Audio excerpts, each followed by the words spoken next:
Good morning. Every single day, the men and women of the NYPD put themselves in harm's way, and they do it unwaveringly.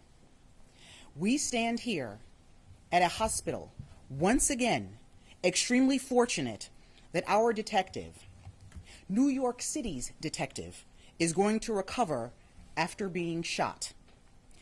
20 days into this year, 3 NYPD officers have been shot.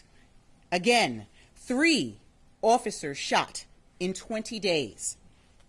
We're grateful that they're all recovering, and we're mindful that this morning's shootings continues to underscore how New York's finest put everything on the line to do the job we ask them to do.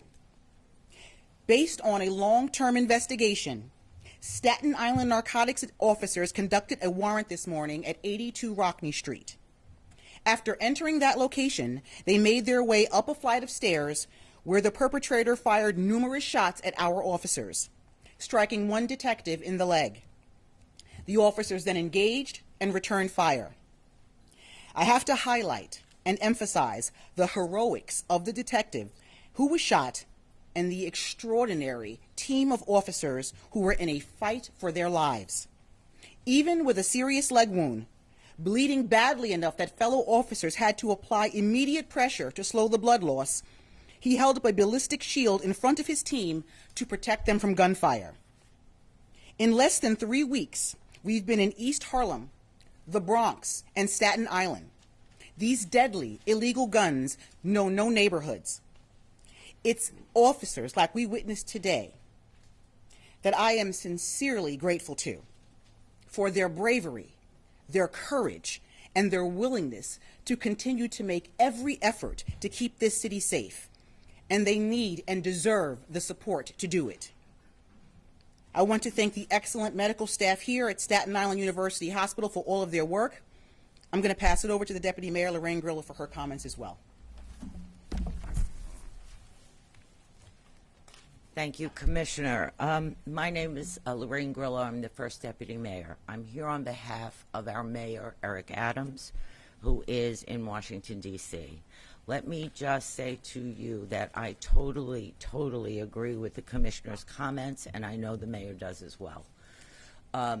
He has been monitoring this situation since very early this morning, and we are in constant contact.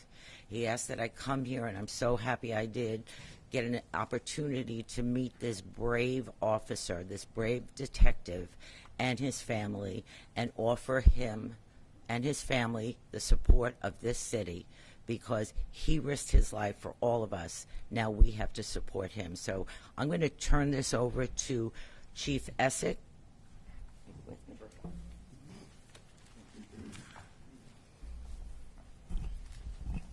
Good morning, everybody. This is Chief Essick, Chief of Detectives.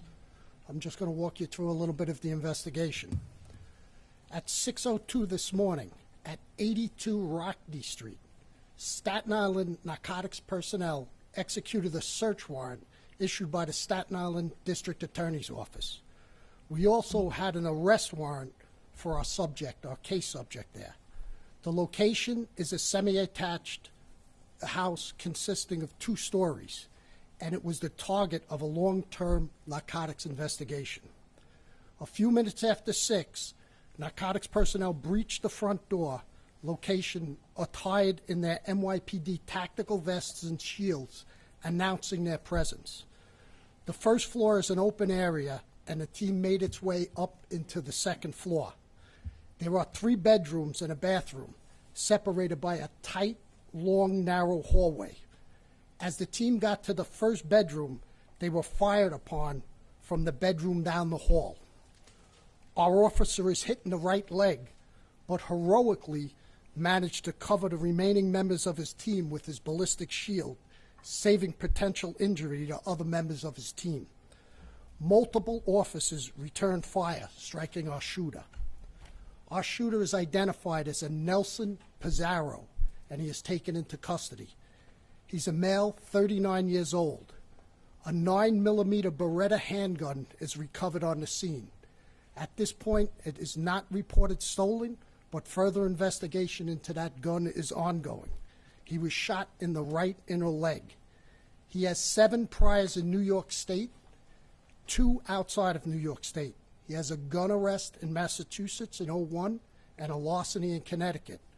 Within New York State, he has an aggravated license, criminal possession of a controlled substance, a reckless endangerment. When he's in prison, he brought in some prison contraband, another criminal possession of controlled substance, and a weapons possession. Also taken into custody was the case subject, whom we had the arrest warrant on for sale of controlled substance. He is an Anthony Marshall, male, 40 years old. He has 4 prior arrests in New York. In 2020, 2000, 01, and in 13, he has 2 priors for criminal sale of a controlled substance. In that 2013 arrest, that was a long-term investigation where he served 48 months in jail. He also has a New Jersey arrest for cocaine distribution in 2018. 2 other females were taken into custody from the location. I just want to caution, this investigation is 3 hours old. It is very, very preliminary information and subject to change. With that, I will turn it over to the DEA President, Paul DiGiacomo. Chief, can we just see a picture of the gun, please?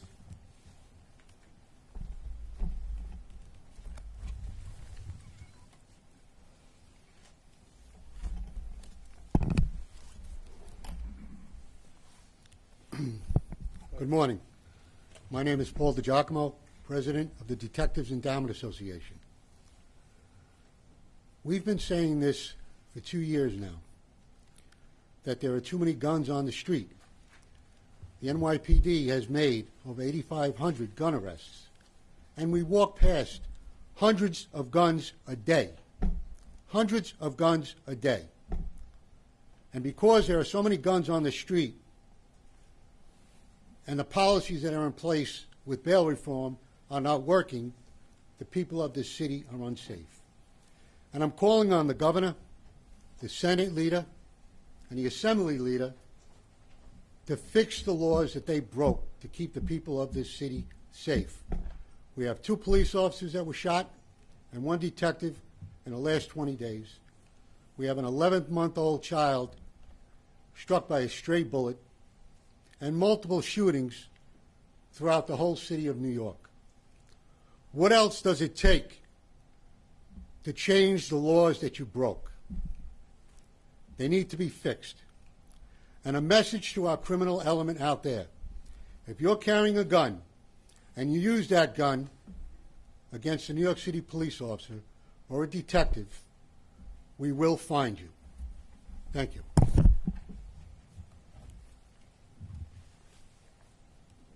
Take a couple of questions. Miles, hold on, stand by. Miles. Chief, two questions. The first, when narcotics is doing this work, they do a number of surveillance things, whether to sit on the house, that kind of thing. Did they know that this other guy also lived in the house? And then second to that, can you talk about, I think he's on federal parole, so is there any federal charges against him? Were there federal charges against him? No, first, the first question, our shooter, Nelson Pizarro. Narcotics does a thorough investigation. They identify him as being behind the door. We know he's going to be in that apartment based on utility checks. He pays rent over there, so we know he's behind the door. But he is not a subject in this case. So you didn't, so there wasn't a worry that he was going, he wasn't going to be arrested as part of it? He wasn't going to be arrested. There's always a worry. We want to know who's behind that door before we breach it. You know, this is a dangerous, dangerous business, as you can see today. So we do our due diligence when we do warrants. Tracy. We're told there's a heavy amount of bleeding from this detective, so I was hoping someone could speak to not only his heroics, exactly what he did, but the nature of his injury. I told T-bones and stuff. Doctor?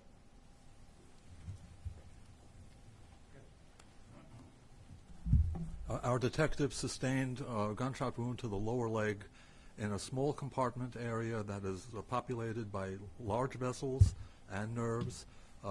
This is possibly a career-ending injury and certainly a life-threatening injury. There's no such thing as a simple gunshot wound. The officer will be going to the OR because of some complications that have set in, and we're all praying for his recovery, and we expect that he will make a full recovery. And you talk about his actions, the chief detective, that he's using his shield to protect his fellow officers. I'm sorry, I didn't understand the question. So as we make it up to the second floor, if you can only imagine, there's a bedroom to the right in front of him. It's a narrow hallway that swings off to the right. 3 bedrooms, bedroom 1, bedroom 2, bedroom 3's down the hall looking down at the offices. So it's a narrow hallway. As we go up to the second floor, the subject opened fire coming from bedroom number 3. Our officer is struck in the right leg and goes down. He is carrying a ballistic vest.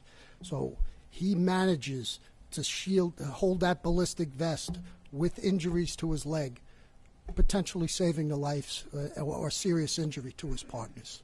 All right, Caleb? Question for the Deputy Mayor and Commissioner. The President of the DEA is telling the Governor to sit still from us. Is Maryland in a position to do the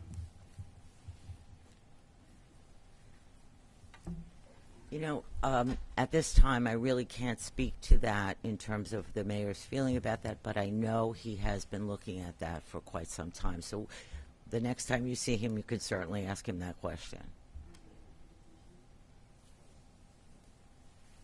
I'm for any law that's going to make the city safer and keep my detectives and officers safe. Anything that does that, I'm all for. Derek? I just have a question for Chief Essig, I think, just about the calculation that these officers make when they go into a house where they know there's going to be dangerous people inside. Like, what is the calculation? Well, narcotics work is dangerous.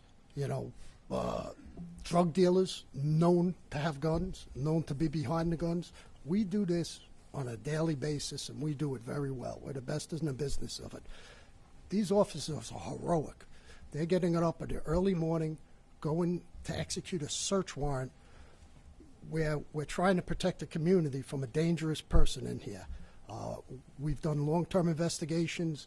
We hit that door. We do everything safety. We have our ballistic vests on. We have our heavy vests on. It is dangerous work, but that's why we're police officers. That's why these men and women do this every day out there, and courageously. And may I add, with great restraint all the time. Rocco Daly News? For Chief Essig, Chief, could you describe the relationship between Pizarro and Marshall, and can you better describe the drug ring that they're part of? Are these major dealers? Are they mid-level dealers? Well, I mean, in the past, he's got some drug history. They both have drug history. Again, Pizarro's not part of this investigation. They live in the same apartment, but he's not part of this investigation. They aren't selling minor drugs out there. They're selling what we call A2 felony weight, which is over 4 ounces of cocaine and crack. So they're not nickel and dime players out there. They're dealing major weight.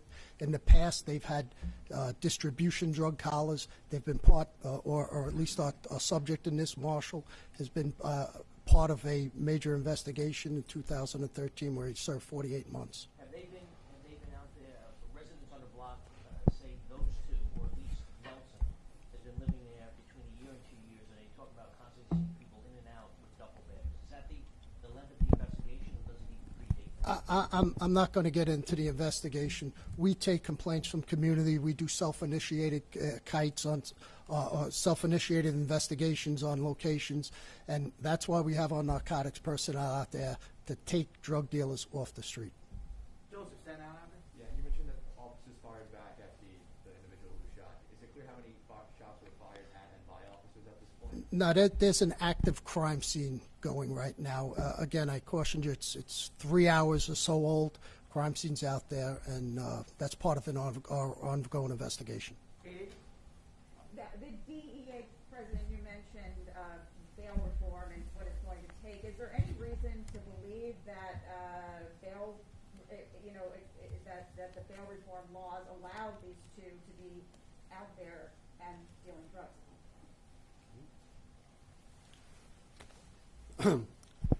Let me just say this. It doesn't take a rocket scientist to figure out that the start of bail reform till now, there's a direct correlation to shootings, drug dealings, and violent crime in this city. It's clearly not working. We've told the Senate, we've told the Assembly to fix the laws on numerous occasions, reaching out to the governor to fix the laws because people are dying at an alarming rate. Children are dying at an alarming rate. And this is not fair to the communities in which we serve. All right, guys, the last question, Tracy. More about our detective now. How long was before, all of that type of particular? Good morning.